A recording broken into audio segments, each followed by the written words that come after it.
The digitize cross-section command will let you import a set of PDF plans that have cross-sections. So ideally you want them to be vectorized, but they don't have to be. If you go to the corridors tab, you can click on digitize cross-sections.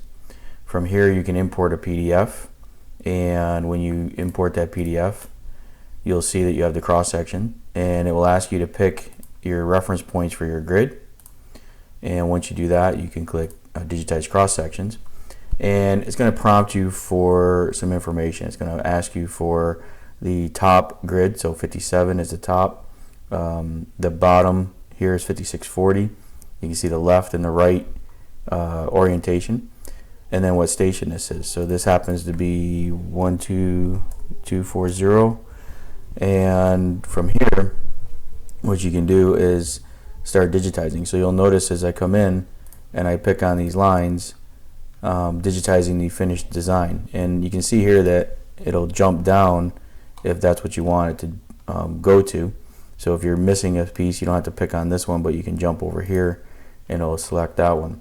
Then you come up, and if I grab this one, and this one, you'll see that it digitizes and traces that finished design.